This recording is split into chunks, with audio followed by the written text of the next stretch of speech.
messieurs, bonsoir. Merci de nous rejoindre sur Canal 3 Bénin. C'est l'heure de Politiquement Chaud sur Canal 3, l'émission qui vous propose de vivre pleinement cette période électorale. La campagne électorale se déroule depuis 4 jours maintenant et la question se pose de savoir autour de quoi s'anime cette campagne, quel est le contenu des offres politiques des différents duos de candidats. C'est le sujet fil rouge de cette émission de ce soir. Le premier panel est déjà en place, le panel des experts. Il s'agit de Franck Kenevor, communicateur, spécialiste des questions de décentralisation, analyste politique. Avec lui, Dr Patrick Renou, il est politiste. Chers invités, bonsoir. Bonsoir, monsieur le journaliste. Cette émission, ce n'est pas que le panel des experts, puisqu'il y a plusieurs rubriques qui vous permettent de vivre différents aspects de cette campagne électorale. Naguib Alagbe est là déjà, qui a pu fuiner pour nous sur les réseaux sociaux, mais aussi dans la presse écrite pour savoir les différents développements, les analyses, les commentaires autour de cette campagne électorale. On aura un plateau d'acteurs politiques, en tout cas des soutiens de candidats, qui viendront nous dire comment ils vivent cette campagne électorale. Et politiquement, vous savez très bien, c'est cette émission qui vous propose en entame une ambiance de campagne. Voici Point Campagne avec Clément Adjadé.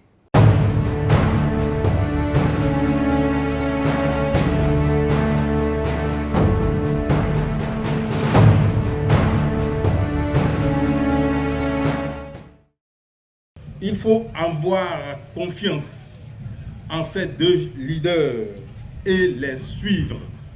Alada pourra dire au soir du 11 avril 2021 qu'il a contribué au succès du duo Corentin Kouawé-Irénée Agossa du parti Restaurer la confiance, investi en ces mêmes lieux.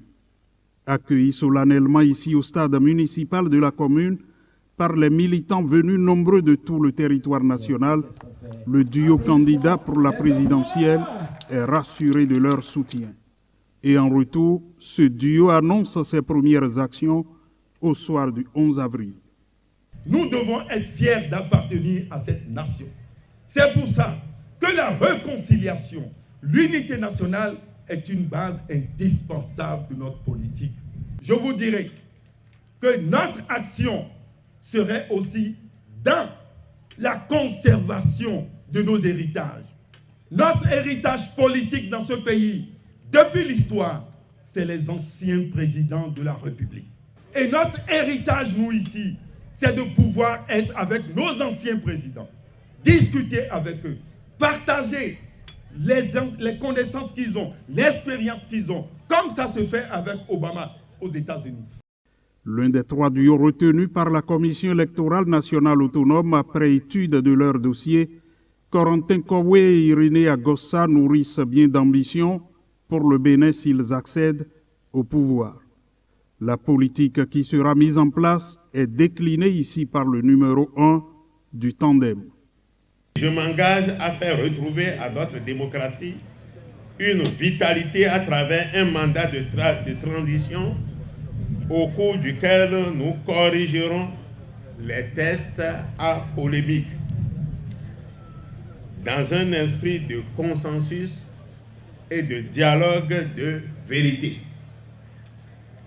Mon colistier et moi, en élaborant notre projet de société sur plusieurs actes fondamentaux, nous avons fait de l'axe numéro 1, État de droit, démocratie et paix, le socle de notre gouvernance, car tout projet de développement durable d'une nation prospère tient sa source dans la fondation d'un État de droit, démocratie consensuelle et paix durable.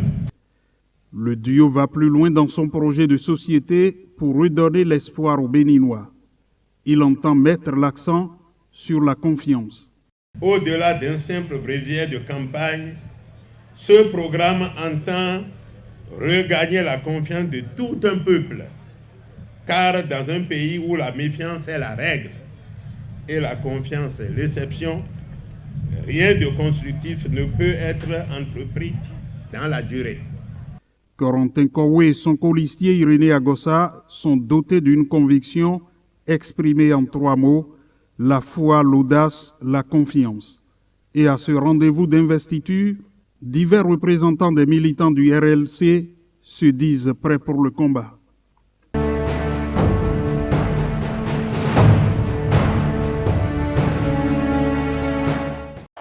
Alors candidat en 2016, Patrice Talon leur a promis un vivre décent, des conditions d'études améliorées et des facilités d'accès à l'emploi.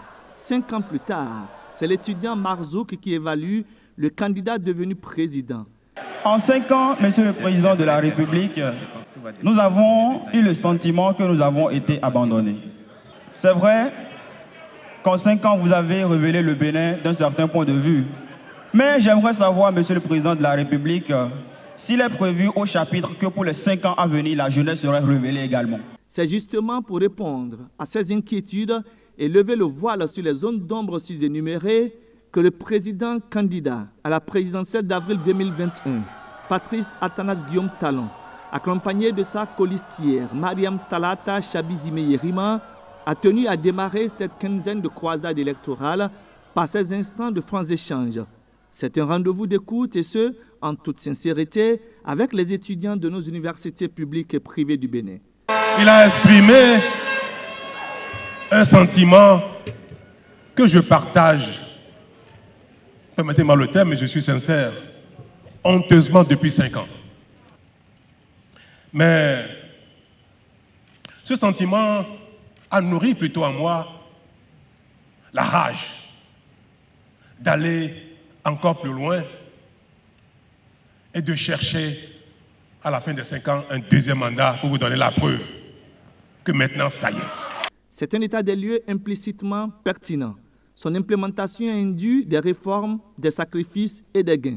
Les uns perceptibles, mais les autres feront le lit à l'accomplissement des engagements pris vis-à-vis de la communauté. Si nous avons consacré l'essentiel de nos ressources à amener de l'eau, de l'électricité, de la route, à assainir nos cadres de vie, c'est parce que ce sont des investissements de survie. Le peu qui reste est déjà engagé. Les 5 prochaines années projettent le duo Talon Talata verront booster plusieurs secteurs, notamment le secteur du tourisme, de même que l'entrepreneuriat. La formation technique et professionnelle sera impulsée, l'offre de formation sera réévaluée et réajustée et la politique d'amélioration de la qualité du personnel enseignant sera maintenue. Quand on s'engage à quelque chose, nous savons le faire. Je sais le faire quand je m'y engage. Ça y est, que l'heure a sonné. Ces différents chantiers qui seront déclinés et explicités durant le temps de la campagne électorale nécessitent pour sa mise en œuvre la confiance des électeurs. Et pour ce faire, le 11 avril, le duo Talon Talata appelle à un vote en faveur de son programme étalé sur 5 ans.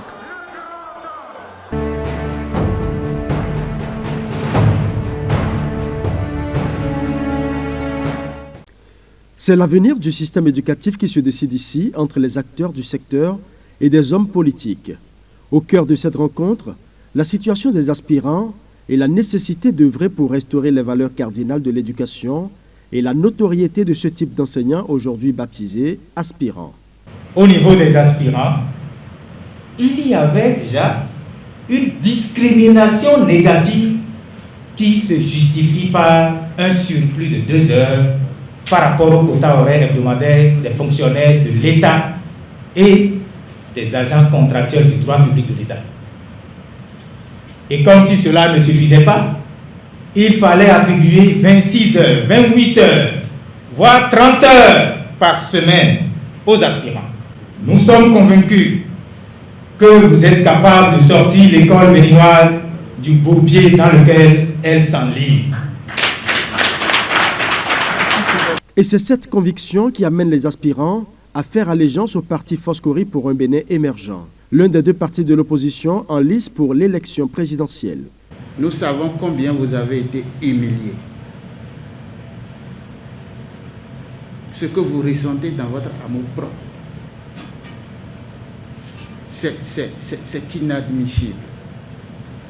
Que pour une même administration, qu'il y ait 2 façons de traiter les gens. Nous allons travailler à ce que et bien d'autres acteurs viennent donner du sens à notre éducation. et à tout le système. Nous acceptons votre déclaration d'être notre porte-flambeau sur toute l'étendue du territoire du Bénin et nous mettre en place tous les comités. Ce mariage entre le parti FCBE et les aspirants fonctionne sur des règles bien précises, la rénovation et l'amélioration du système de gestion des ressources humaines dans le secteur de l'éducation.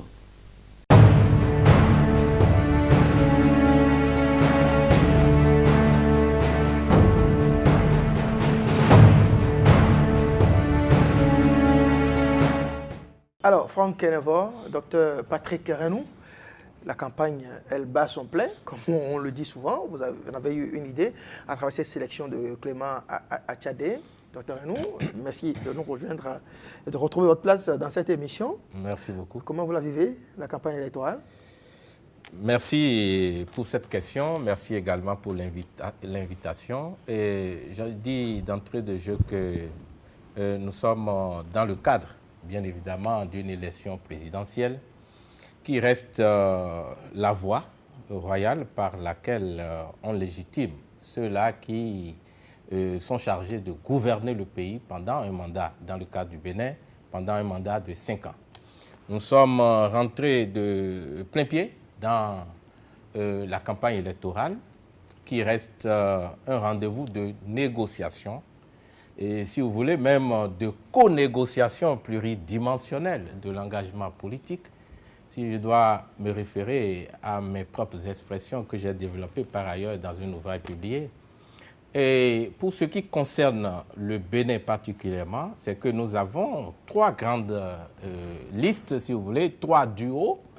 Nous avons d'un côté le duo donc, présidentiel entre griffes qui est en train de négocier son retour, son comeback.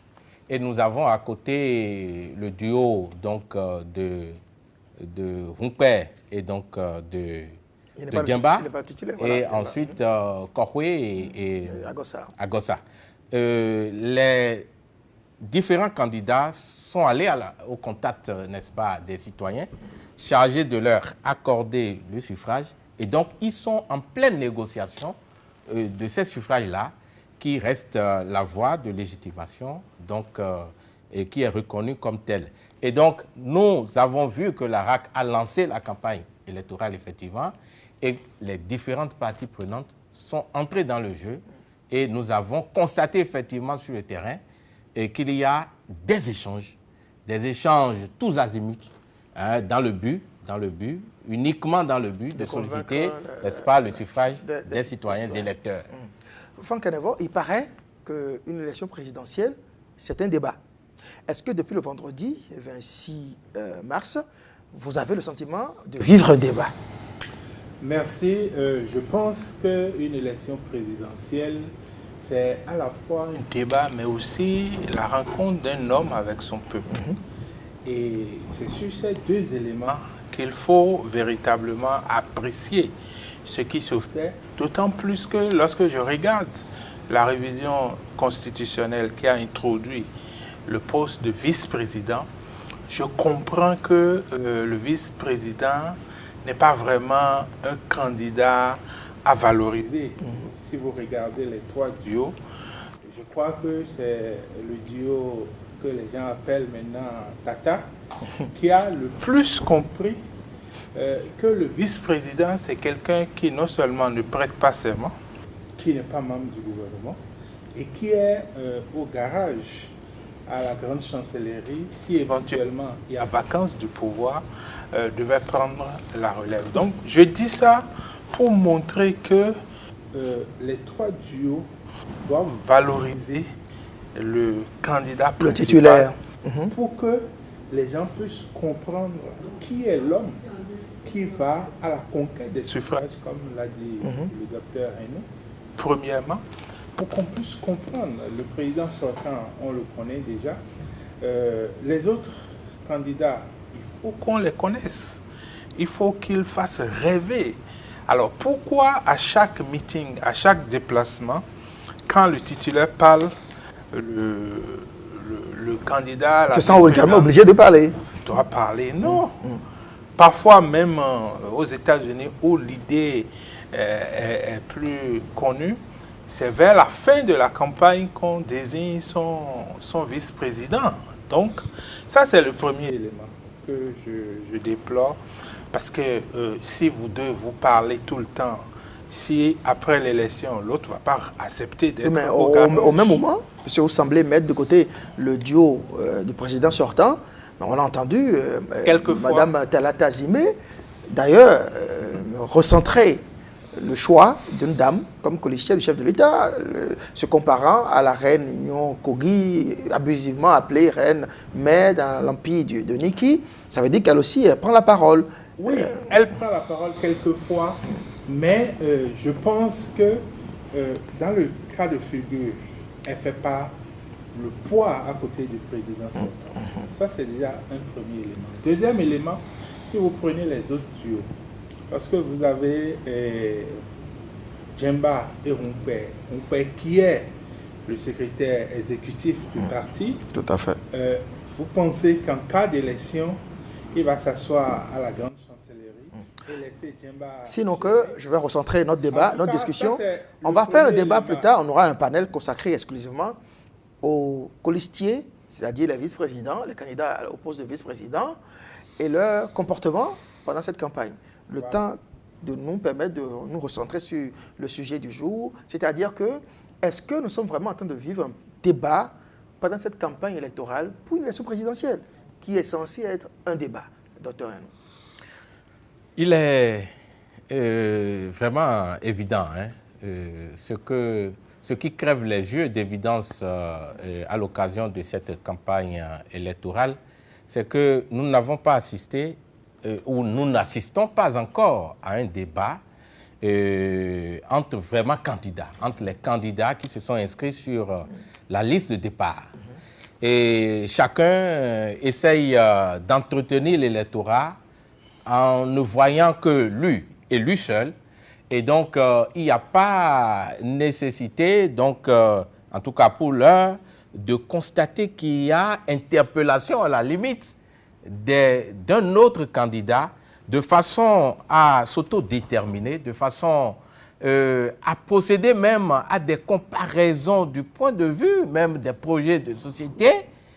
C'est un peu comme s'il y a un climat de méfiance, on ne veut pas oser aller interpeller l'autre, l'interpeller au moins du point de vue de ce qu'il a proposé. On veut garder tout son calme et laisser entendre que, bon, on est aussi promoteur de la paix et du coup, on s'en tient à ce que l'on a proposé soi-même.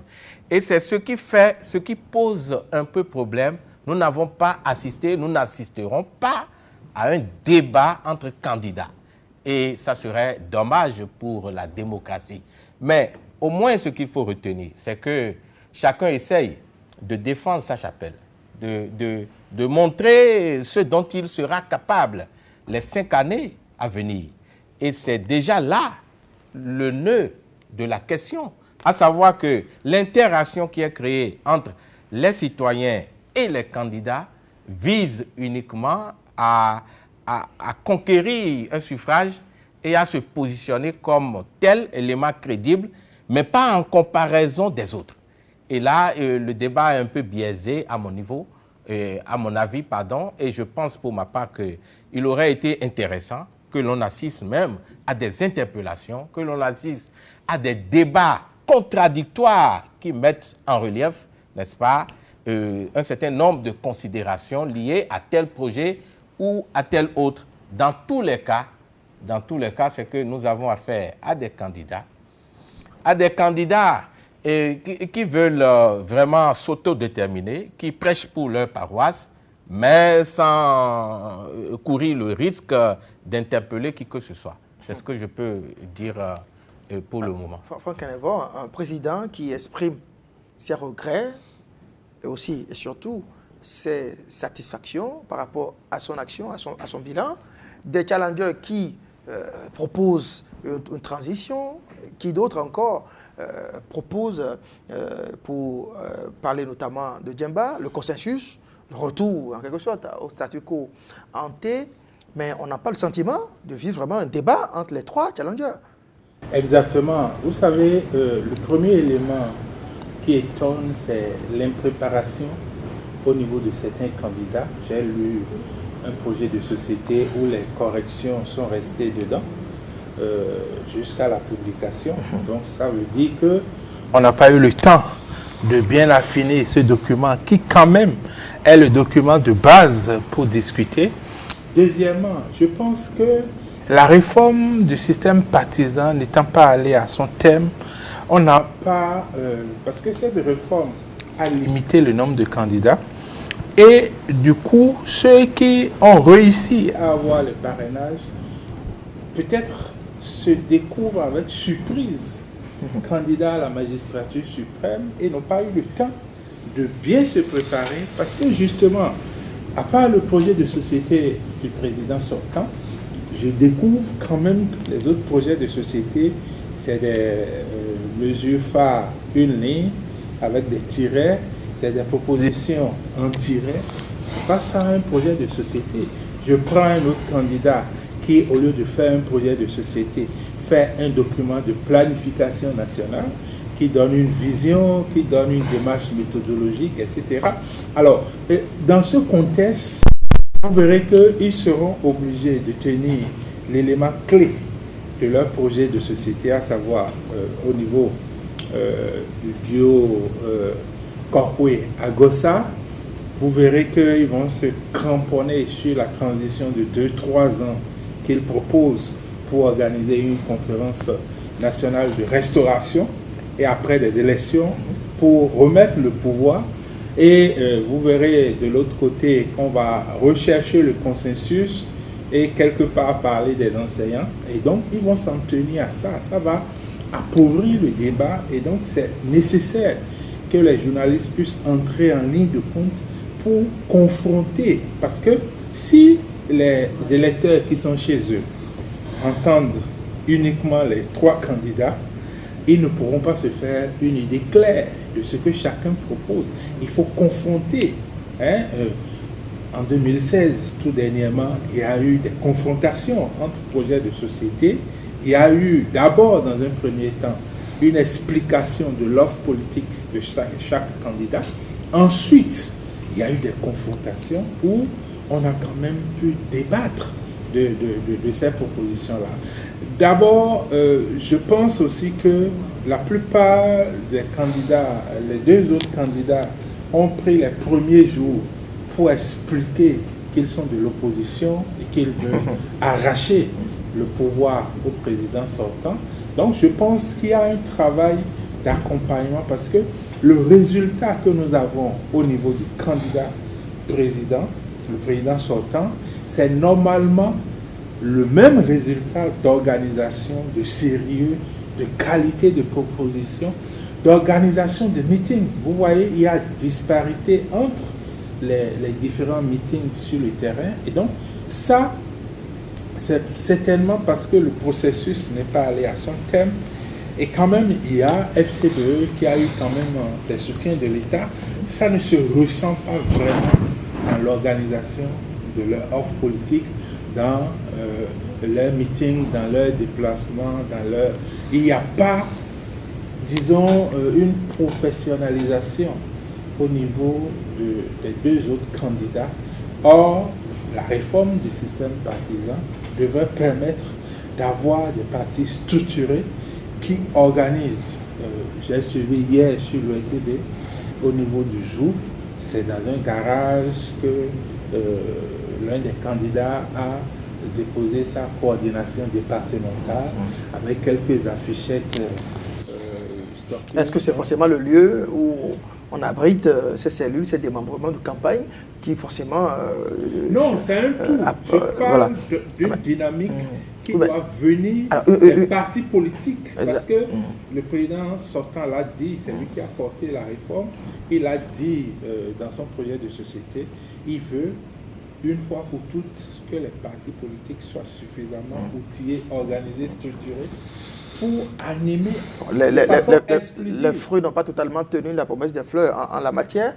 Patrick Renou, on sait, une élection présidentielle, c'est un débat parce qu'il y a des offres politiques autour desquels s'organise le débat, autour desquels on peut lire une certaine contradiction, des attaques, des répliques, des échanges parfois, des pics à fleurets mouchetés, mais on n'a pas le sentiment de vivre cette réalité qui devrait être celle d'une campagne électorale pour une élection présidentielle.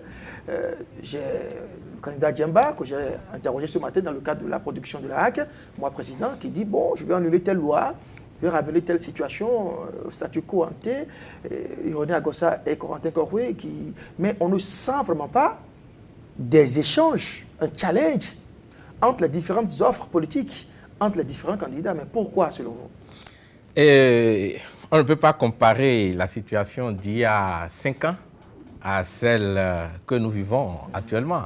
Vous n'êtes pas sans savoir que nous avons eu à faire du chemin depuis la réforme du système partisan, qui a créé une certaine fissure, n'est-ce pas?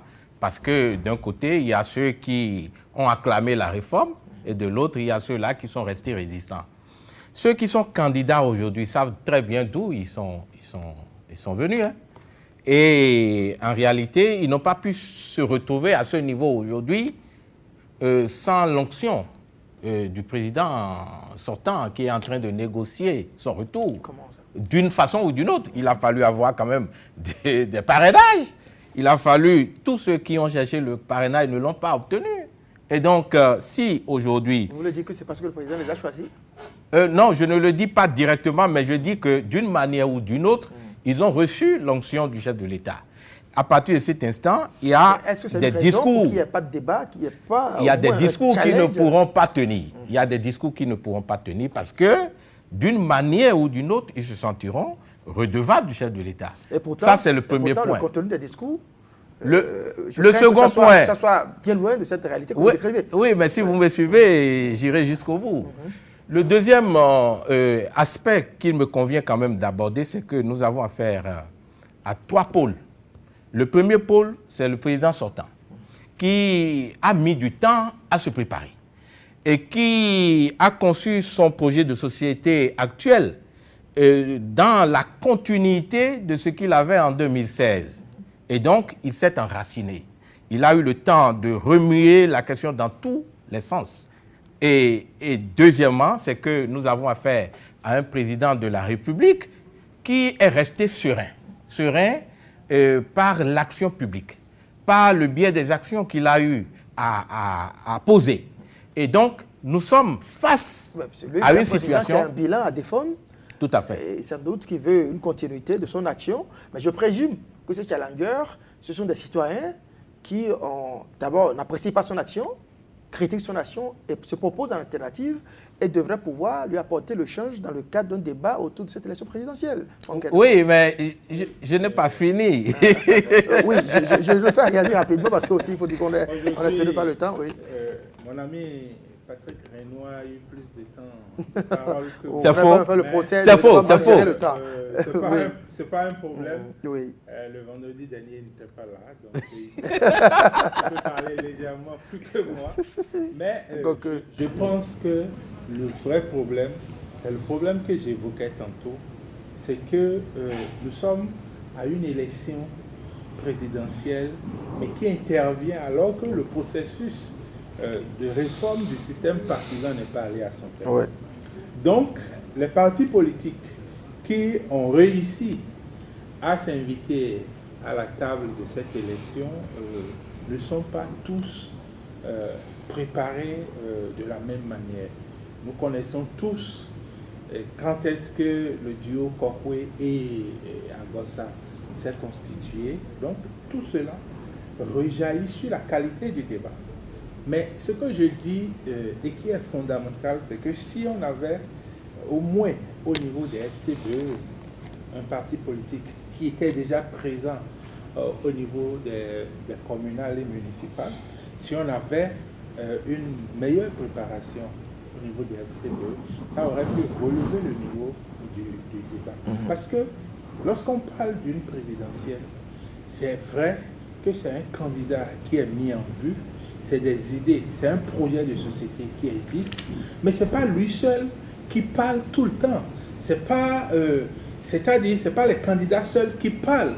il y a des démembrements à tel endroit, il y a l'organisation des femmes, l'organisation des jeunes, il y a une dynamique autour de ces candidats qui permet, cette dynamique-là permet un débat national. Mais si c'est le candidat seul qui va parler tout le temps, partout, ça pose un problème. FCBE a des maires, certainement. FCBE... pour le moment, qu'on ne voit pas, dans cette campagne. C'est-à-dire l'organisation même du système partisan devrait permettre qu'au niveau du FCBE, qui était aux élections communales et municipales, d'avoir des maires qui s'expriment, d'avoir des adjoints aux maires, des conseillers, tout ça là. Comme le troisième duo aussi doit pouvoir disposer de porte-parole, de représentants. Donc cette organisation n'étant pas là... Je vais vous faire une promesse. On ne peut pas... Nous sommes en campagne électorale, c'est vrai, c'est la période par excellence des promesses, parfois et bien souvent non tenues. D'accord, quelqu'un a dit que ça n'engage que ceux qui y croient, mais moi je vous fais une promesse non électorale. On va poursuivre la discussion le mercredi prochain. Donc le temps d'installer le plateau pour le monitoring. Au moins un dernier tour de table quand même. Moi, on va poursuivre la discussion parce que c'est très important d'installer les offres politiques, les projets de société dans le débat présidentiel. Un dernier tour de table. Nous, on fera notre devoir. Je sais, vous pourrez avoir envie de prendre la parole, mais je vous coupe comme ça. On poursuit notre discussion le mercredi, notre sujet. Il n'y a rien à faire, ça va porter sur les produits. Parce qu'on n'est pas encore entré dans les documents. La qualité même des documents produits par les candidats, oui, mais il faut le contenu, ça va se faire. Je vous en fais la promesse ferme. Parce que je dois installer au moins un dernier tour de... Il est docteur en droit public à l'université d'Abomey-Calavi. Il est l'invité de Herman pour parler de monitoring. Aujourd'hui, ils vont parler des actes licites ou illicites en période de campagne électorale. Franck Henevor et Dr Patrick Hanou, on se retrouve le mercredi prochain pour poursuivre notre discussion. Merci d'être passé, chers consultants. Merci beaucoup. Merci. Voici le monitoring électoral.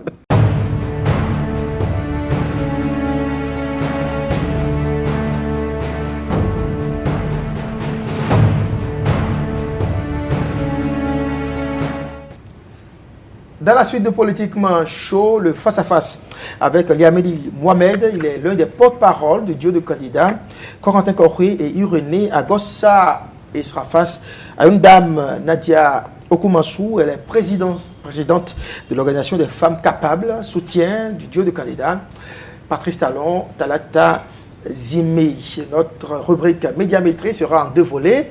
Nagui Balagbe qui a pu fuiner pour nous dans les réseaux sociaux ainsi que dans la presse écrite quelle est l'évolution de cette actualité électorale, et puis le plateau des journalistes Dieudonné Katakula et Josué Fortuné Mercouenou qui viendront partager avec nous leur lecture du déroulement de cette campagne électorale qui en est à son 4e jour. Mais en attendant et avant tout ceci, voici le monitoring avec Herman Parfait Aniabossou qui reçoit notre cher ami Dr Walter Folkwe. Il est docteur en droit public à l'université d'Abomey-Calavi.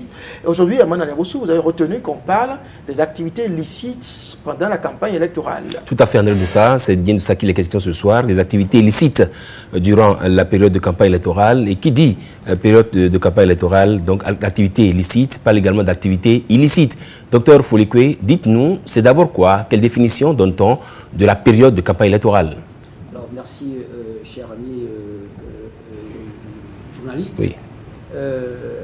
Par période de campagne électorale, je pense qu'il faut entendre une période de 15 jours, conformément aux dispositions de l'article 46 du Code électoral actuellement en vigueur en République du Bénin.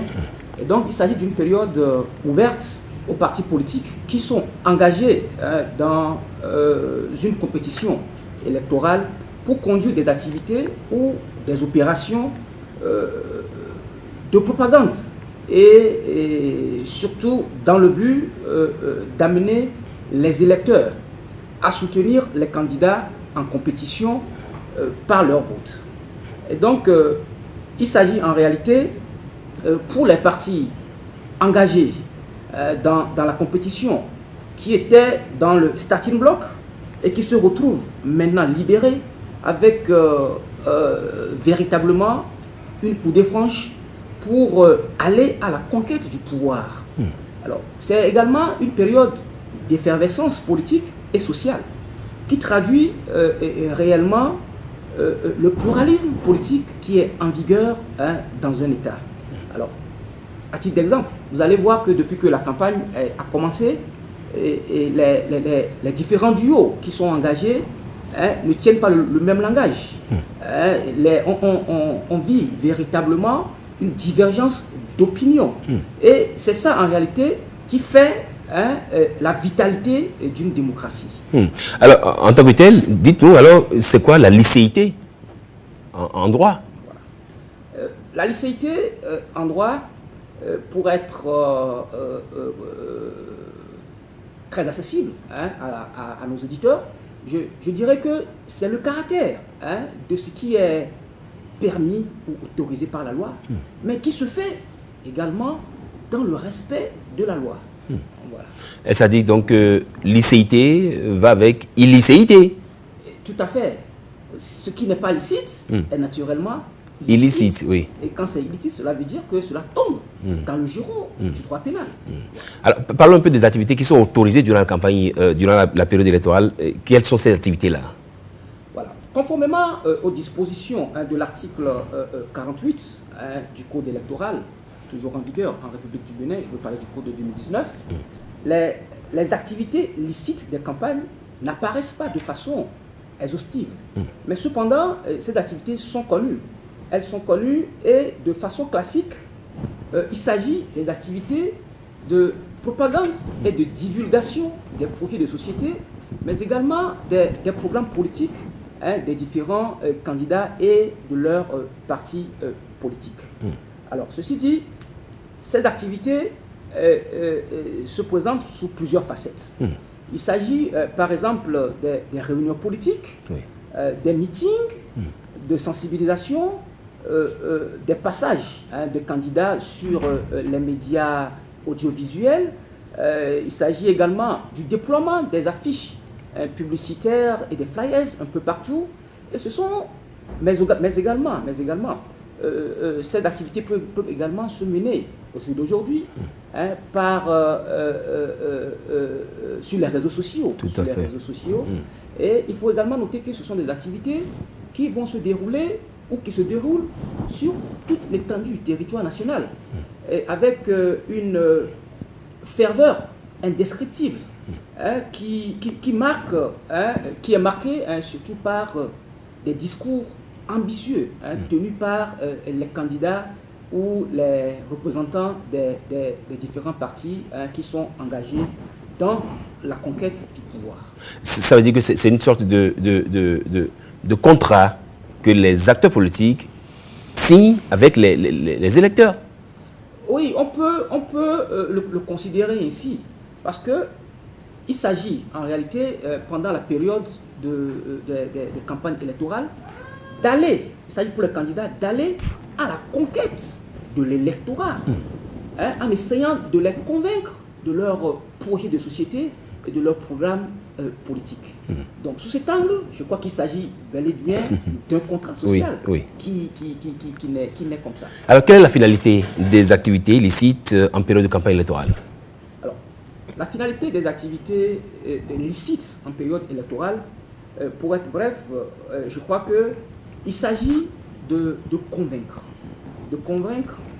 et de séduire les électeurs par les projets de société et les programmes politiques, afin de pouvoir obtenir leur voix pour la conquête du pouvoir, étant donné que le fauteuil ou les fauteuils présidentiels... Tout à fait, étant donné qu'on parle de duo présidentiel en ce moment, tout à fait. Voilà. Même si dans le cas, c'est un seul président, l'autre n'est que vice-président, grand chancelier, voilà, oui. Les deux fauteuils offrent de grands avantages et de gros privilèges. Tout à fait, voilà. Oui. Alors même si dans ce cas, vous l'argumentez, même si nous parlons de duo présidentiel, ça dit donc que les deux candidats doivent présenter forcément leur projet de société. Absolument. Et les deux sont sous la bannière d'un même parti. Oui. Donc je crois qu'ils sont obligés de tenir le même langage et d'avoir des visions partagées. Ben, Dr. Folikwe, un mot de conclusion, rapidement.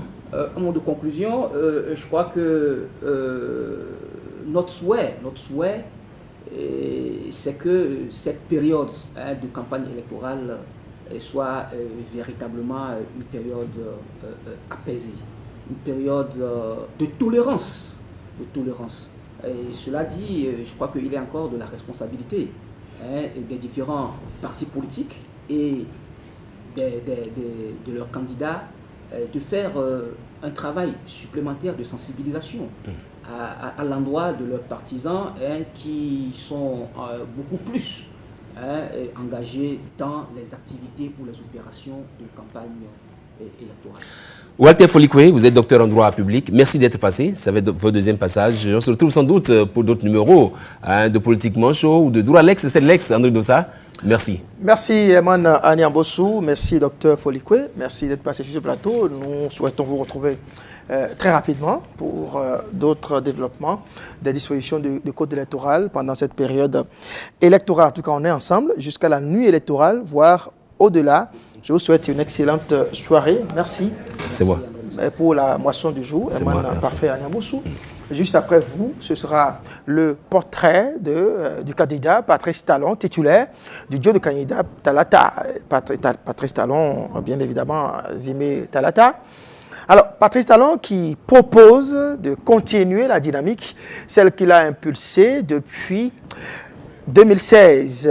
Ça y est, dit-il, l'heure du développement a sonné. Mais le duo de candidats Corentin Koroué et Ironie Agossa pense le contraire. Il faut plutôt, dit ce duo, restaurer la confiance pour que le peuple s'exprime. Leurs différents soutiens seront devant moi dans un instant pour davantage s'expliquer et nous amener à comprendre le bien fondé de ces différentes dynamiques. Mais avant, voici, suivons ensemble le portrait du candidat Patrice Talon. Il est signé Christian Nandédian. À 63 ans, il a fière allure et impose le respect. Surnommé roi du coton pour avoir bâti sa fortune dans le négoce, la filière des intrants agricoles, puis de l'égrenage du coton, l'homme d'affaires est devenu homme d'État.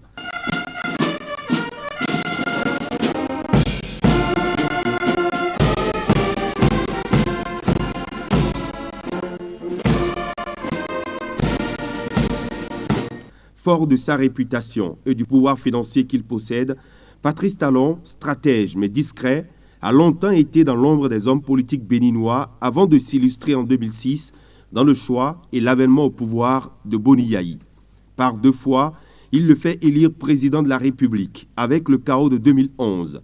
La personnalité de Patrice Talon et surtout son influence dans la gestion des affaires de l'État lui ont valu la disgrâce avec celui qu'il appelle son ami et frère, président Boni Yayi. Devenu l'ennemi public numéro 1 du pouvoir, Patrice Talon est accusé de malversation et d'avoir tenté d'empoisonner le chef de l'État sortant. Commence alors ses démêlés avec la justice qui le contraignent en exil en 2012. À Paris, il aura mis 3 ans pour travailler sur son plan de retour au pays fin 2015 et de conquête du pouvoir d'État après que l'une des affaires soit classée sans suite. Désormais passé en politique, avec le soutien de la jeunesse emmené par certains de leurs leaders, l'homme, surnommé compétiteur né, devient le 6 avril 2016 le 4e président de l'ère du renouveau démocratique en République du Bénin.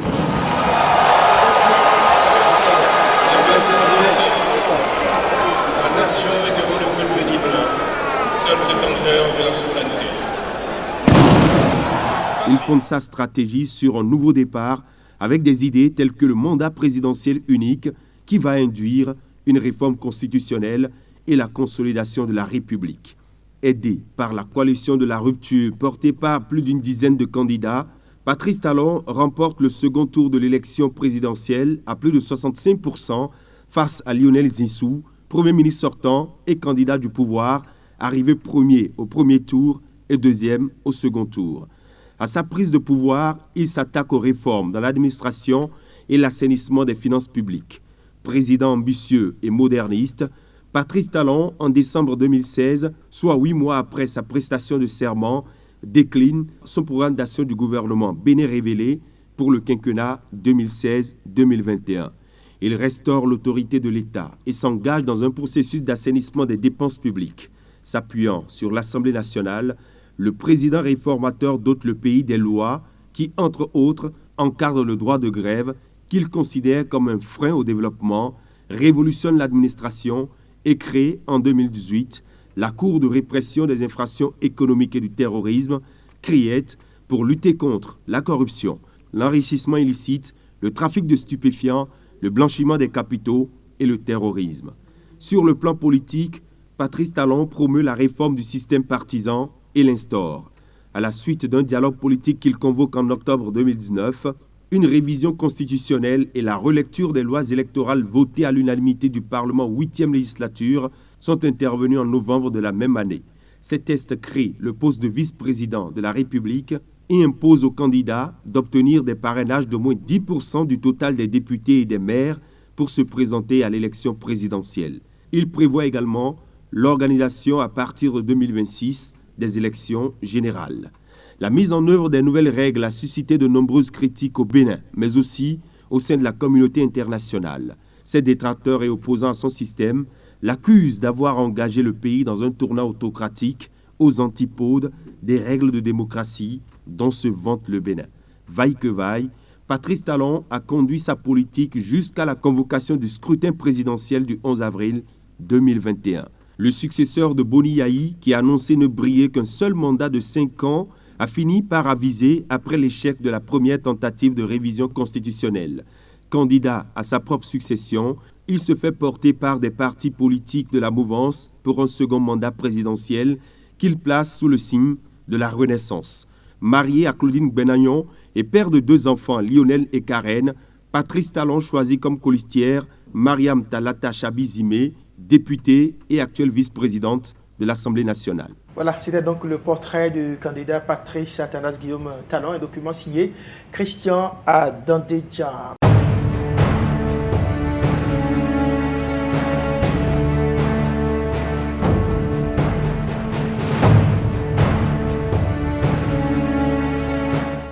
Place maintenant au panel de discussion entre 2 soutiens de candidats. Il s'agit de Liamidi Mohamed, il est l'un des porte-parole du duo de candidats, Corentin Korwe et René Agossa. Face à lui, une femme, Nadia Okumansou, elle est présidente de l'Organisation des femmes capables. Elle soutient le duo de candidats. Patrice Talon, Zimé, Talata, chers invités, bonsoir. Bonsoir, monsieur le journaliste. Vous avez le mérite d'être tous jeunes. J'ai envie de vous demander, pour commencer, monsieur Liamidi Mohamed, pourquoi vous soutenez le duo de candidats Corentin Korwe et René Agossa? Merci André. Bonsoir à tout le peuple béninois. C'est simple. Je soutiens, comme beaucoup de jeunes comme moi, que je représente ici, nous soutenons le duo Korwe et Agossa parce que nous pensons que, contrairement à ce qui se dit, cette dynamique ne doit pas continuer. C'est aussi simple que ça? C'est aussi simple que ça. Et vous, Nadia Okumansou? Monsieur le journaliste, pourquoi la dynamique doit-elle continuer? D'accord. Que je puisse déjà commencer par vous dire que j'ai beaucoup de plaisir à voir les 3 duos en lice défendre leur projet de société. L'un qui nous parle de la restauration de la confiance du peuple béninois, l'autre qui nous parle du développement consensuel, comment amener les fils et filles de ce pays, les rassembler autour d'un idéal de développement. Et nous, notre duo, le duo Patrice Talon Talata, qui apporte les nouveautés au-delà des réformes courageuses, engagées. Et nous parle de la mécanisation de l'agriculture, ce que le peuple béninois apprécie déjà à sa juste valeur, et appelle à un second mandat. À un KO, 98%, ils promettent déjà au soir du 11 avril. Moi, je soutiens le régime, la rupture de la gouvernance du président Patrice Talon, parce que, monsieur le journaliste, vous n'êtes pas sans savoir que notre pays, le Bénin, souffre du manque de courage, de la timidité de nos gouvernants à aller dans les réformes nécessaires. Mais le président Patrice Talon, il n'a pas regardé au m'as-tu vu, comme nous l'aimons tous, tout Béninois aime le m'as-tu vu. Il a laissé tous ses mérites-là, ses applaudissements et tout. Il a foncé, il a osé aller à ces réformes. Ce n'est pas donné à tout le monde. S'il n'avait pas de l'amour pour le Bénin, il n'aurait pas pu aller à ces réformes. Ces réformes courageuses qui aujourd'hui rappellent à chaque législateur, chaque gouvernant, quel est son rôle premier, celui de servir pour le développement de notre nation, de notre patrie républicaine commune, et non pour des intérêts égoïstes et personnels. Autrefois, je ne vous l'apprends pas, nos législateurs, pour voter une loi, doivent toujours marchander leur vote. Et quand bien même ils se rendent à l'évidence de l'importance de ces lois pour le développement, pour le bien-être de tous, ils doivent aller compte s'ils n'arrivent pas à se remplir les poches. On ne peut pas continuer dans cette lancée et espérer. Autant de raisons pour lesquelles vous souhaitez que la dynamique continue. Exactement. Monsieur Liami dit, Mohamed, pourquoi vous ne souhaitez pas que la dynamique continue? On va parler de Nadine, pardon. Nadia. Nadia, pardon. Parler des réformes courageuses, des réformes qui conduisent le peuple à la souffrance, des réformes qui précarisent l'emploi, des réformes qui conduisent le peuple à la misère, des réformes qui amènent des gens, des citoyens de ce pays à s'exiler, des réformes qui conduisent des citoyens de ce pays à se retrouver en prison. Ces réformes sont des réformes suicidaires et ces réformes ne doivent pas continuer. Il faut arrêter la dynamique. Il est impérieux d'arrêter la dynamique, il est impérieux de changer de cap. Chers amis, je vous rappelle que nous n'avons pas d'exilés politiques ici au Bénin. Nous n'avons pas d'exilés politiques ici au Bénin. Ce sont des leaders politiques, des responsables de... Il faut libérer les... Non, des gens qui ont fui la justice béninoise. Il faut que tout le monde puisse participer à l'émancipation du pays. Mais qui les va renvoyer du pays? Personne ne les a chassés. Ils ont refusé de se confronter à la justice. Je vais vous rappeler qu'en 2015, dans ce pays, en 2012, pardon, dans ce pays, des gens se sont retrouvés dans les mêmes situations. Mais c'est pas le même, nous ne sommes pas dans un même contexte ici, voyons. Qu'est-ce qui a changé dans le contexte? Ici, par exemple, je prends le cas... On va essayer de ne pas parler au même moment. D'accord, on va le laisser finir et puis vous aurez la réplique. Là, qui est resté dans les mêmes conditions, qui s'est arrangé, qui a demandé pardon.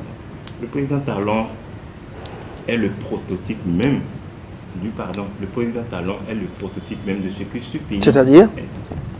Le président Talon était en exil. Il a demandé pardon. Il a fait tout ce que vous savez. Il est rentré au pays. Il a été candidat. Il a donc pardon à qui? Pardon. Vous vous rappelez qu'ici, quand même, en 2015, le président Talon a obtenu le pardon du président Yahi pour rentrer au Bénin. D'accord? Il a demandé pardon. Il est rentré. Il a été candidat. Il a fait campagne, il a été élu, on lui a passé service. Et donc le président Talon est le symbole même de ce que ce pays est un pays de possibilités, un pays où tout est possible. Et donc à partir de ce moment, ces genres de situations ne devraient plus arriver. Et qu'est-ce qu'on a constaté? Cela s'est encore accentué. Cette dynamique, on ne peut pas continuer avec cette dynamique. Comme je vous le disais tout à l'heure, il n'y a pas d'exilés politiques ici au Bénin. Il y a des responsables qui ont décidé de fuir la justice béninoise. On n'appelle pas ça exilés politiques. Le cas du président Patrice Talon est bien différent de ceux qui sont... On va la laisser finir parce que... Le cas du président Patrice Talon est bien différent de ceux qui s'observent actuellement. C'était une pièce montée de toutes parts pour renvoyer l'homme, pour le chasser. C'est toute autre chose ici aujourd'hui. Le président Adjabon qui ne payait pas ses impôts, ce n'est pas le cas du président Patrice Talon où on dit affaire d'empoisonnement. Une pièce, c'est purement politique. Le cas du président, le jeune président Komi Koutié, que moi j'appelle président, qui aujourd'hui face à un dossier, on dit viens répondre à la justice. Il fuit délibérément, il va s'installer là-bas paisiblement, à l'aise. C'est au nom de quoi on va porter cela. Basique, on va évoluer. Alors, j'ai envie de vous demander, M. Liamidi Mohamed, votre duo de candidats prône la restauration de la confiance pour permettre au peuple de s'exprimer. Qu'est-ce que ça veut dire? Nous vivons malheureusement une époque au Bénin où la parole politique se retrouve exonérée de tout crédit. Vous serez d'accord sur moi ce point. Lorsque le dirigeant promet quelque chose et qu'il se retrouve en position de décider et que le citoyen a l'impression que tout ce qui est fait contre lui. Le citoyen ne se retrouve pas dans l'action publique. Il se pose alors un problème, une crise de confiance entre le citoyen qui est élu et le dirigeant qui a été élu et qui ne fait pas ce pourquoi il a été élu, qui ne fait pas ce qu'il a promis. À partir de ce moment, quand il y a une crise de confiance, sans un minimum de confiance, on ne peut pas construire le pays, on ne peut pas construire l'avenir. D'où alors il est nécessaire de restaurer la confiance pour que le peuple qui est élu, pour que les citoyens de ce pays puissent avoir un minimum de confiance en leurs dirigeants, aussi bien que ce soit au niveau de l'exécutif, du législatif que du judiciaire. Alors, je vous dis que le peuple béninois, il est bien en phase avec les réalisations du gouvernement de la rupture. De le dire? Nous, on a initié Carreau pour Talon en 2021. On descendait sur le terrain, on voit l'engouement, la joie avec laquelle le peuple béninois nous avait accueillis sur le terrain. C'est eux-mêmes qui ont appelé à un second mandat. Ce n'est pas le président Patrice Talon qui a décidé aujourd'hui de briguer un second mandat. C'est le peuple béninois qui s'est levé et qui a exigé de lui un second mandat. Alors, on ne peut pas me dire que la confiance du peuple béninois a été trahie. Non, du tout pas. Vous, personnellement, qu'est-ce qui a déterminé votre soutien? Qu'est-ce qui vous a motivé? Pourquoi avez-vous choisi d'œuvrer pour que la dynamique continue? Je vous l'ai dit tout à l'heure, j'ai de l'amour pour les réformes courageuses engagées qui rappellent à tout un chacun de nous que nous devons servir pour notre nation et non pour nos intérêts personnels et égoïstes. Et vous voyez, pour cette présidentielle actuelle, vous aurez dû constater les deux autres duos, ils ont choisi d'aller en duo avec des hommes, mais le président Patrice Talon, il a su respecter la femme, il a su lui donner la place qui lui est due en fait. Il a su plébisciter la femme à son rang. Mais les autres, qu'est-ce qu'il nous dit que dès qu'ils seront là, ils ne vont pas remplir leur gouvernement d'hommes? Le gouvernement du président Talon jusqu'en 2017 n'était pas tellement garni en femmes. Mais si, le gouvernement n'était pas gagné en femmes. Mais vous, votre duo actuellement en lice... Je me rappelle l'une des raisons de la révision, je ne sais pas si c'est la deuxième, je ne me rappelle plus si c'est la deuxième qui a joué. On nous a promis qu'il faut faire ce qu'on appelle la discrimination positive. Je n'ai pas retrouvé sur les listes que les deux partis ont conduit autant de femmes pour permettre à ce que l'Assemblée soit, disons, à 50% de femmes. Wow. Ni à l'Assemblée, ni au gouvernement. Maintenant, que vous prétendez de ce que la colistière du président est une femme, est-ce que c'est cela qui détermine le choix de l'électeur ou c'est ce que vous proposez?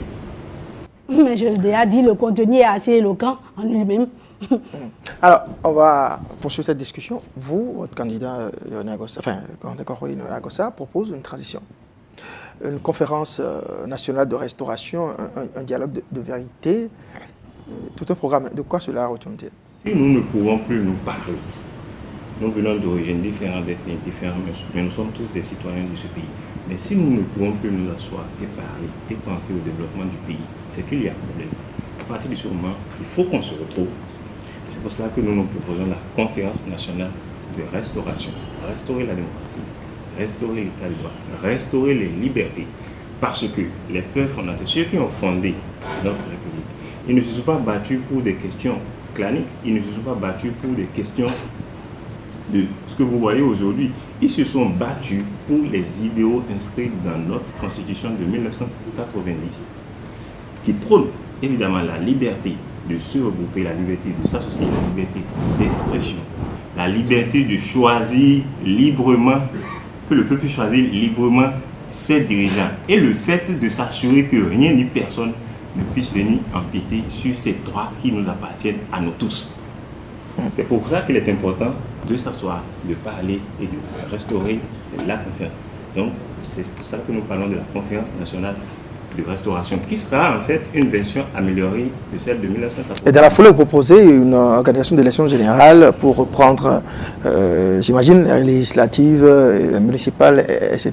À la sortie de cette conférence, il sera proposé au peuple soit une nouvelle monture, c'est-à-dire une nouvelle constitution, soit une modification de la conférence, de la constitution qui est là, qui sera adoptée par un référendum. Et on veillera à ce que désormais, aucune modification de la Constitution n'intervienne que par référendum. Il n'y a que le peuple pour décider. Alors, vous, Nadia, lorsque vous entendez ces reproches, les contempteurs du régime de Patrice Talon, souvent, c'est sur le terrain de la démocratie, des libertés publiques, qu'ils tirent leurs arguments. Comment vous réagissez à cela? Moi, je ris. On me parle aujourd'hui de la restauration de notre démocratie. Je me demande de quelle démocratie se vantent ceux-là. C'est l'origine des mots qui ont longtemps miné le développement de notre nation. Où le président Biaye Boni lui-même disait « Nous sommes dans une démocratie anarchique et tout. » C'est à cette démocratie que nous voulons revenir aujourd'hui. Une démocratie où les hommes, les syndicalistes faisaient sortir tout le monde, les paresseux qui ne voulaient pas travailler se mettaient dans les rues constamment tout le temps. Ils pouvaient s'abstenir 2 semaines de travail dans un même mois au nom d'une lutte égoïste. Non, ne me dites pas ça. Nous n'avons pas besoin de ça. Pour accéder au réel développement, escompté, comme je vous l'ai dit tout à l'heure, le Bénin a besoin des réformes courageuses, des réformes nécessaires comme ce que engage la rupture. Alors, on va finir sur cet aspect. Quelle est l'offre économique, sociale, culturelle, sportive du duo de candidats Corentin Koroué et Irina Gossa? Parce qu'on a le sentiment que vous êtes beaucoup plus focus sur la démocratie, la restauration de la démocratie et rien d'autre. L'urgence. Je peux me tromper. L'urgence est à cela.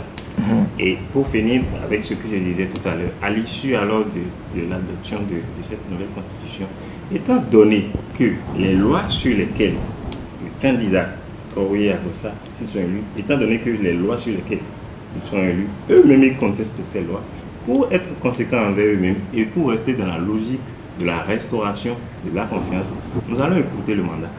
Ils ne feront pas un mandat constitutionnel de 5 ans.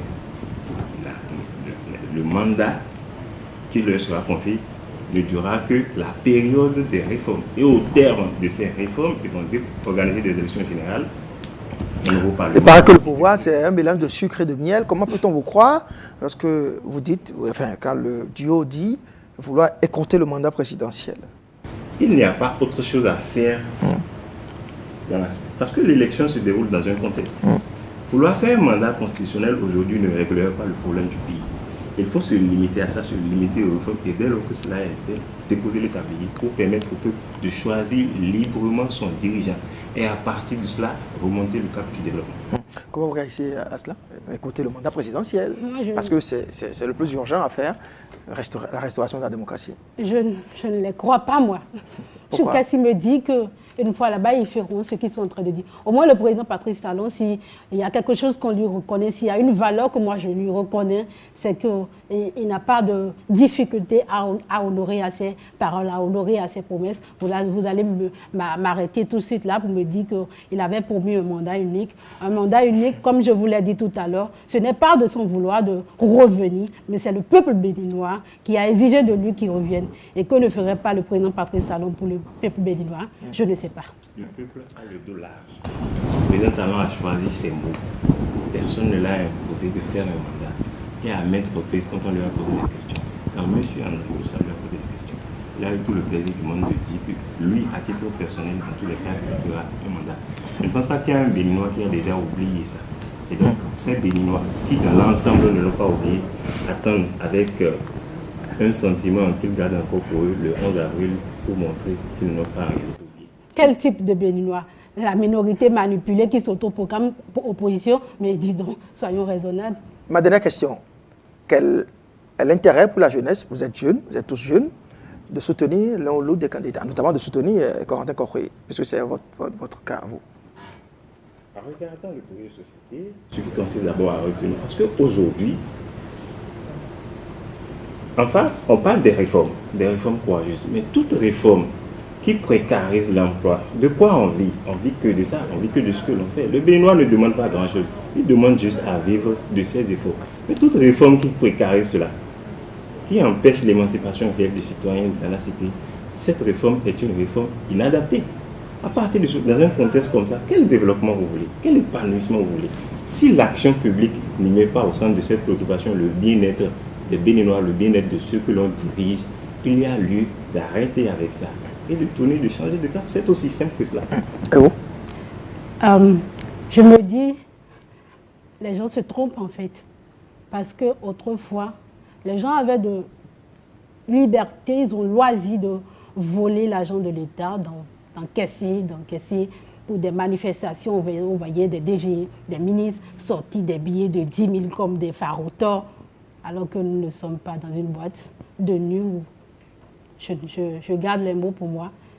Mais aujourd'hui, les gouvernants savent que même s'ils sortent 1 franc avec le régime actuel, la criette est là pour les accueillir, ce qui fait qu'ils sont réticents, qu'ils n'arrivent pas à voler. Mais pourquoi allons-nous renoncer à ça? Voilà, merci. Merci Liameli Mohamed, un des porte-parole du duo Corentin Kokwe, Irénée Agossa et Nadia Okumansou, présidente de l'Organisation des femmes capables, qui soutient le duo de candidats Patrice Talon, Talata Zimé. Merci d'avoir illustré le face-à-face dans Politiquement Chaud du jour. C'était une femme face à un homme. Merci à vous. Je vous souhaite de passer une excellente soirée.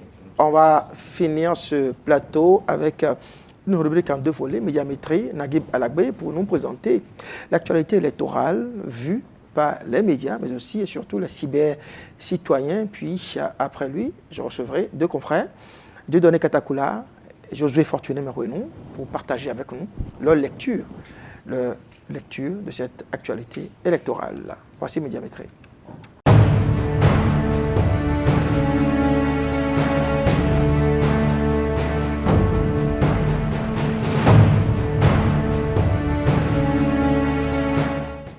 Première partie de cette rubrique médiamétrie avec Naguib Alagbe qui a fouiné pour nous, qui a vécu le développement de l'actualité électorale dans les médias, mais aussi et surtout sur les réseaux sociaux. Naguib Alagbe, on constate que les 3 duos ont décidé d'écumer au même moment les régions septentrionales du pays. Justement, André Dossa, journaux et médias sociaux font presque tous le point de la campagne. Les duos en ligne sont suivis dans leurs faits et gestes. Commençons par la dynamique restaurer la confiance, elle qui a pris d'assaut le Nord et se rendra tour à tour à Kandi, à Parakou, à Natitengo, à Kwandé et à Djougou. Les fraternités évoquent une mobilisation remarquable autour de la vague orange. Le mot d'ordre foi, courage et audace marche fort dans plusieurs communes. Chaque meeting étant, selon le journal, un moment de dialogue et d'assurance. Les candidats et leurs suites ont échangé notamment avec les têtes couronnées, les jeunes, les femmes et les sages. Les courriers, quant à eux, étaient à Dougou. C'est exact. De là-bas, le duo a annoncé ses priorités. Le journal Bénin Intelligent croit savoir ce que feront le candidat et son colistier une fois portés au perchoir. Il faudra tout remettre à plat et partir de l'organisation d'une réconciliation nationale. Et ce sera pour ce duo la priorité des priorités. Patrice Talon était également dans le septentrion. C'est-à-dire que la bataille pour le contrôle de l'électorat du Nord est serrée. L'enjeu pour l'un et l'autre des candidats reste le même.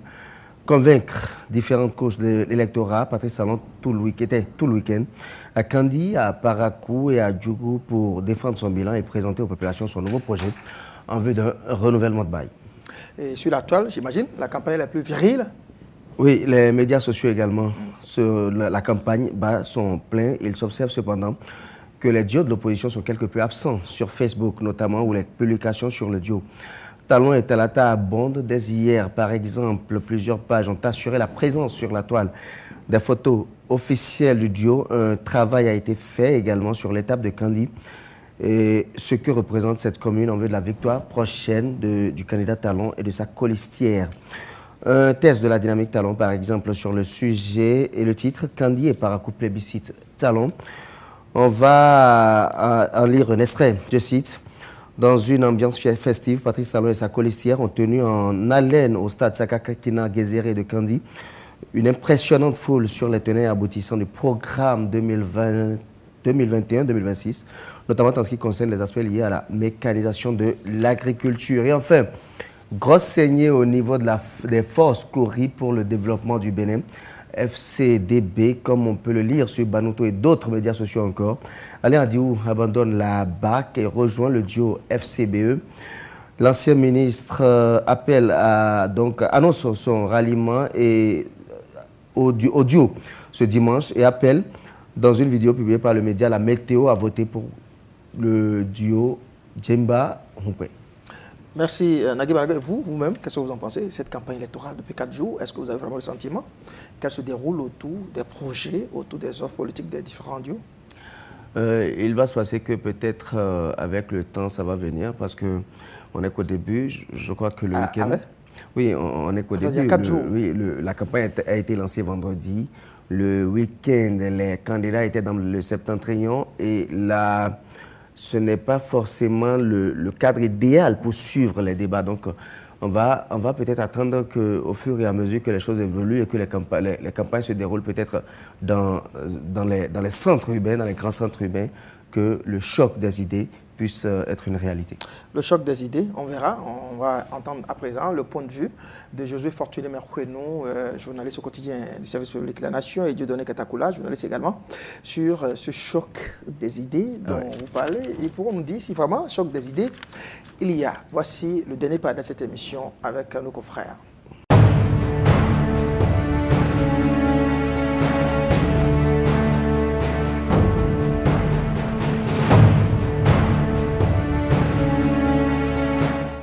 C'est l'acte final de cette émission. Josué Fortuné Mercouenou du quotidien La Nation et Dieudonné Katakula, directeur de publication du quotidien Le Matin.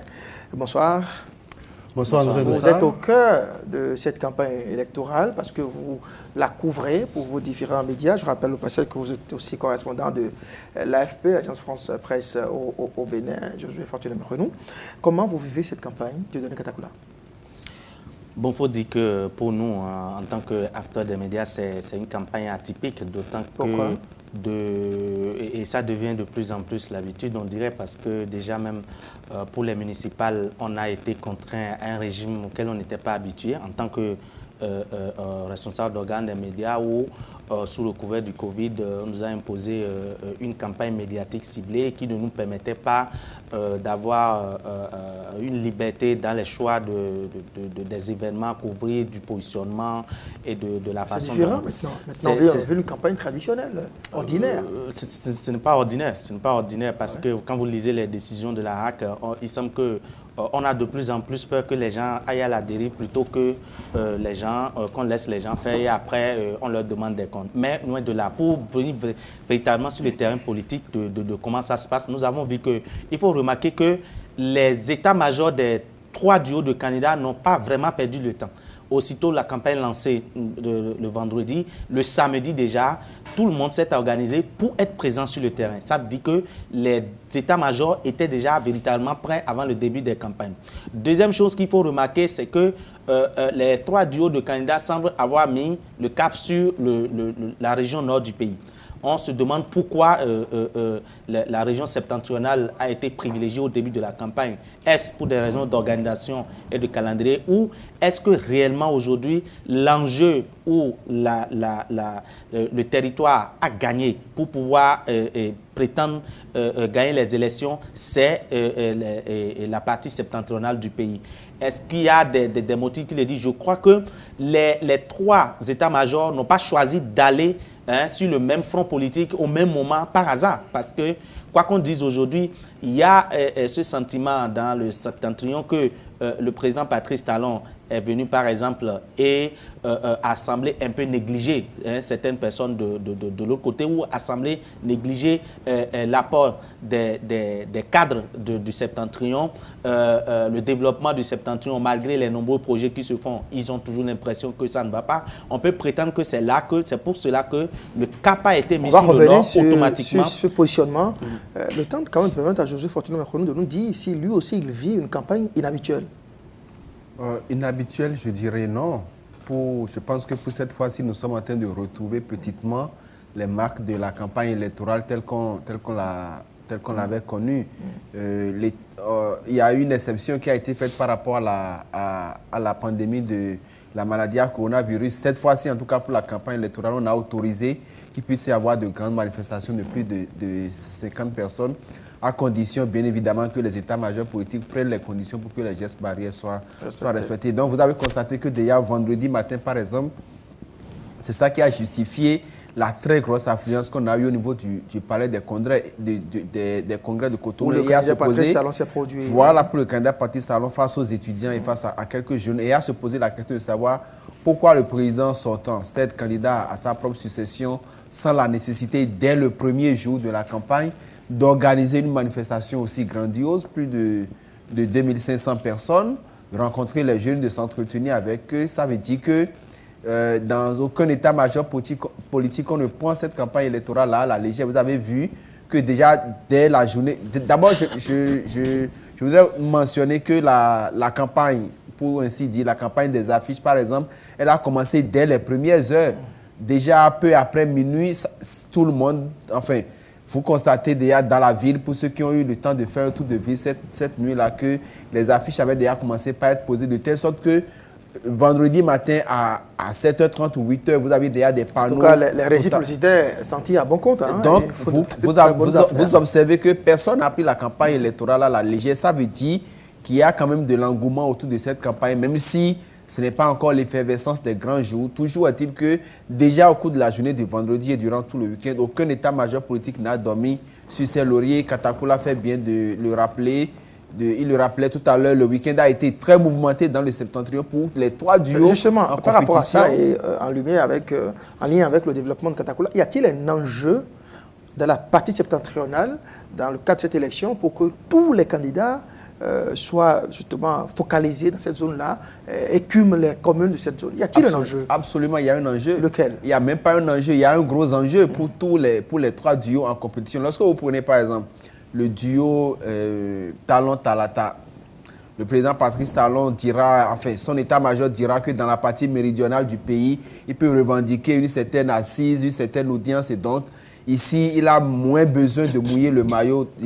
Donc, l'enjeu pour lui, le terrain à conquérir pour lui véritablement, c'est le septentrion. Première chose. Deuxième chose, sa coulissière vient de cette région du pays et il a besoin d'aller se montrer à ses côtés, de faire le travail à ses côtés, quitte peut-être à ce que, je ne sais pas comment la campagne est organisée à leur niveau, peut-être en cours dans les jours à venir, la coulissière puisse faire seul le travail, je n'en sais rien. Mais toujours est-il que dans le septentrion, le président Patrice Talon a besoin d'aller se faire entendre parce que n'oublions pas qu'il y a un autre duo dont la tête de pont vient d'une région du septentrion, Alassane Soumanou Djemba, alias Gateri, très populaire dans Djougou, qui est le candidat des forces Kori pour un Bénin émergent, une alliance politique qui a quand même un certain ancrage dans cette parti politique, hein, ce n'est plus une alliance. Enfin, un parti politique, pardon, qui a quand même un certain ancrage dans cette région du pays. Donc, il y a un jeu là-bas, il y a bataille là-bas, il y a mouillé le maillot au niveau du septentrion pour justement pouvoir mobiliser les électeurs. Parce que si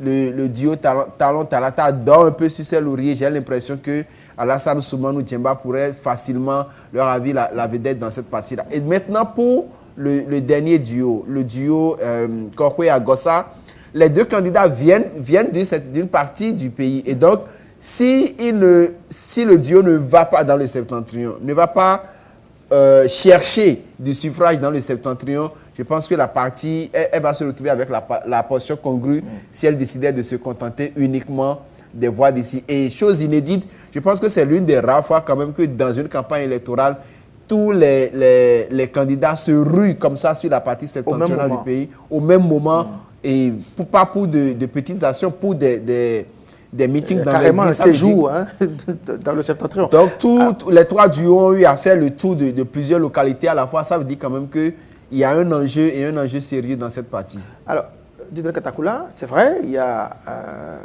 des grosses cylindrées de la classe politique, en tout cas un acteur politique majeur, dans une certaine mesure, qui est donc présent dans cette élection, Alassane Soumanou Djemba, pour ne pas le nommer. Mais qu'est-ce qui fait concrètement de la bataille du septentrion un enjeu crucial de ce scrutin? Vous savez, à première vue, on peut penser que Patrice Talon et Mme Talata peuvent, oui, compter sur le fait d'un très bon bilan du président Patrice Talon et puis se dire, bon, nous avons quand même une certaine assurance que dans la partie méridionale, nous aurons quand même un certain nombre de suffrages parce que nous ne parlons, il ne faut pas parler en l'air, il suffit d'écumer un peu les suffrages en 2016. Ce que là où Patrice Talon a véritablement eu des voix, ce n'est pas dans la partie septentrionale, c'est dans la partie méridionale du pays. Et lorsque vous voyez les dernières élections municipales, vous voyez que les forces Kori pour un Bénin émergent, qui sont devenus aujourd'hui un parti politique qui porte l'alliance et Alassane Soumanou comme candidat, ils ont eu aussi des élus, des maires.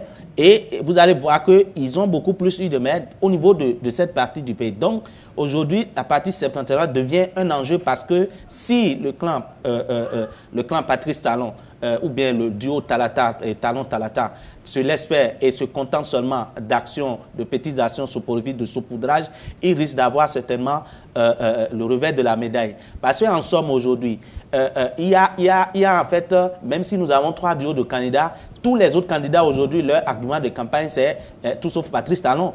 Et donc, s'ils arrivent à mobiliser du monde pour que non seulement rallier ceux qui même ne sont pas avec eux, mais quand même qui sont contre Patrice Talon et qui se disent, lorsque nous avons un ennemi commun, on s'associe pour l'abattre. Donc, si le duo Talon-Talata va dormir sur ses lauriers, c'est que des gens risquent de sortir pour voter soit pour Soumanou Djemba, soit pour Kokwe et Agossa, non pas parce qu'ils aiment ceux-là, non pas parce que leur projet de société les séduit, mais simplement parce qu'ils ne sont pas pour Patrice Talon et donc ils veulent sanctionner Patrice Talon. Donc, c'est pour cela que il y a vraiment enjeu, surtout au niveau de la partie septentrionale, surtout que vous voyez aussi que lors des dernières élections, législatives comme municipales, les soubresauts, les petits bruits, les petites contestations et autres, tout ça est venu de cette partie. Et c'est symptomatique d'une certaine aversion ou d'un certain mécontentement de ces populations par rapport à la politique de Patrice Talon, par rapport aux 5 ans de gestion du régime de la rupture. Une élection présidentielle, Josué Fortuné Macron, ce n'est pas que l'occupation de terrain, ce n'est pas que la bataille du septentrion ou d'une région quelconque du pays, c'est surtout le contenu, c'est le discours, ce sont les projets de société, les offres politiques. Est-ce que vous avez le sentiment que ce débat se fait vraiment autour des propositions des candidats? Non, je pense que pour l'instant, le débat est tout, sauf ce qu'on aurait souhaité avoir comme débat autour au cours de cette campagne-là. On a besoin d'avoir une belle confrontation des idées, une confrontation des projets de société par rapport à ce que propose chaque camp. Mais pour le moment, on n'y est pas vraiment. Le discours, vous m'excusez du peu, il est encore d'un niveau un peu médiocre. Ce n'est pas ce à quoi on s'attend, en fait. Et je me pose même la question de savoir si dans tout ce qui est dit juste là, on parvient encore ou on parvient déjà à poser les réels problèmes des populations béninoises, les attentes des électeurs béninois. Je pense, ma foi, que la réponse, elle est non. Tout ce qui est dit, pour le moment, on ne sent pas encore.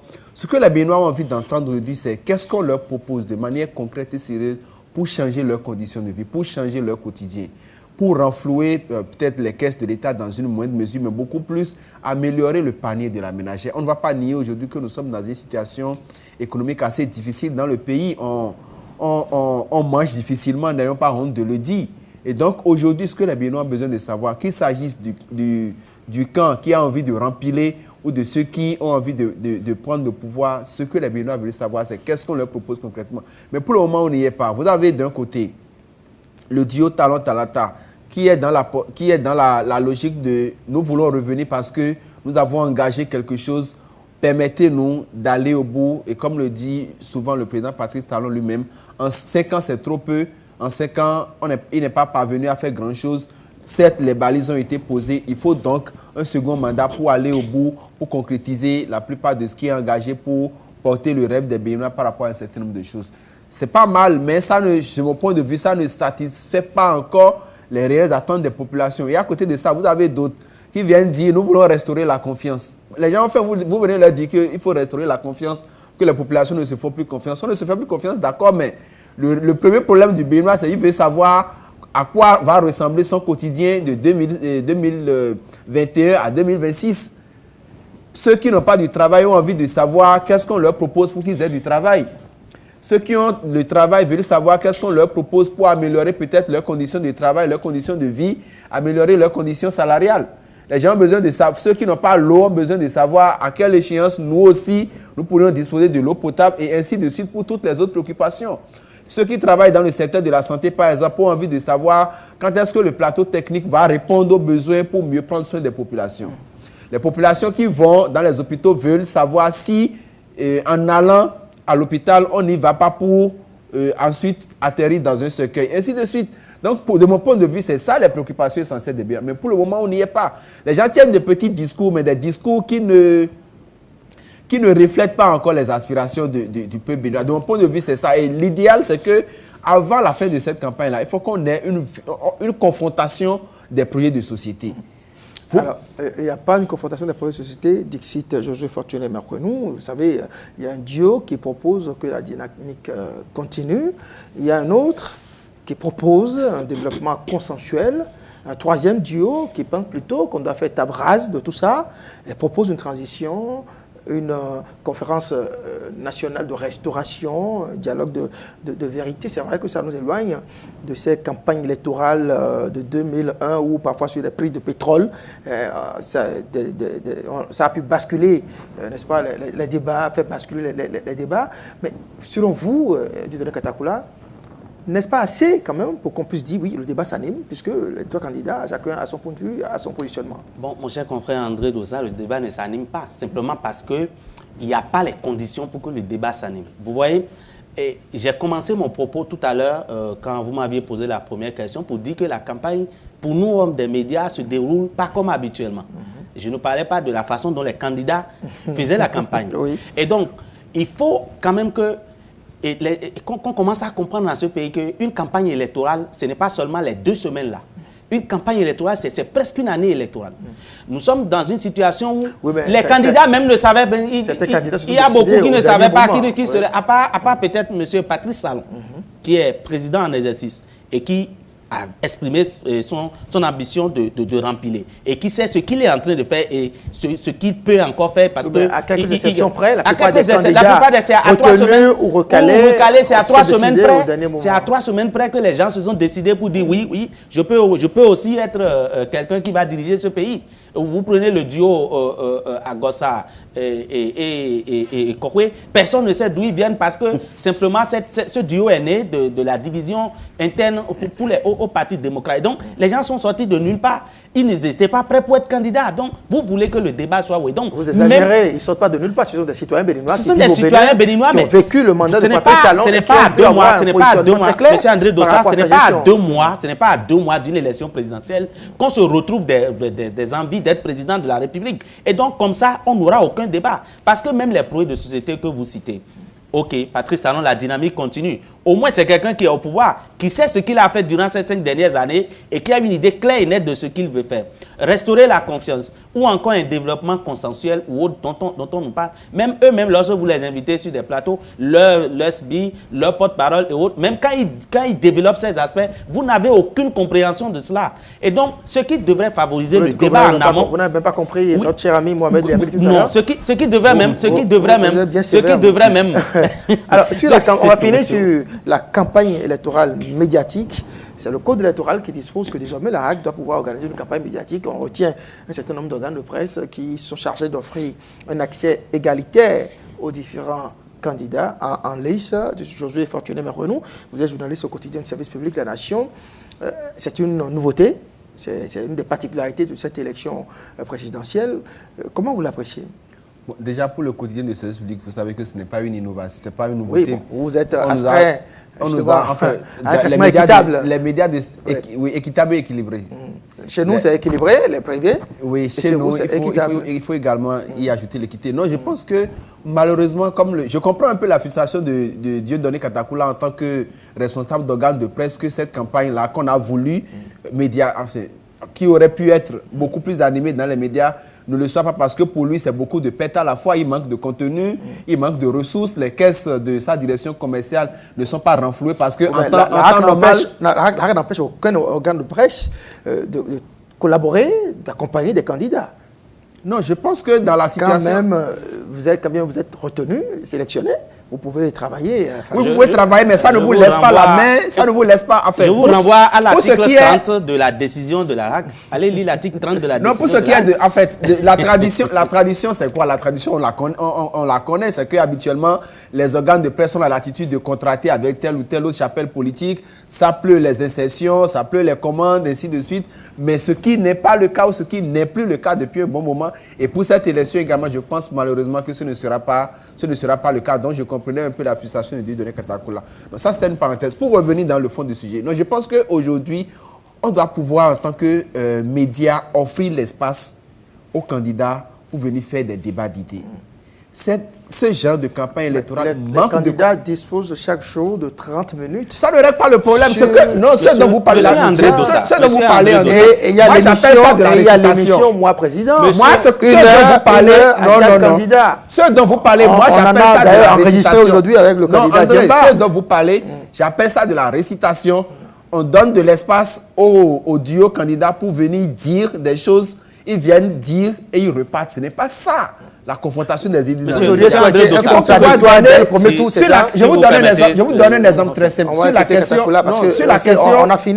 la question de la démocratie et des droits de l'homme, par exemple, je pense que l'idéal aurait été qu'on ait des représentants de chacun des 3 duos pour venir donner leur point de vue sur cette question-là, pour venir analyser cette question-là, pour venir faire de la confrontation et même donner la possibilité à ce que l'émission ou le débat soit interactif pour que des citoyens interviennent, leur posent des questions et ainsi de suite pour tous les autres sujets qui préoccupent les Béninois. Mais quand je viens en tant que duo candidat, dire nous dans le domaine de l'énergie, on propose ci, on propose ça, le gaz coûte cher, on aurait pu faire autre chose. Ce n'est pas ça le débat.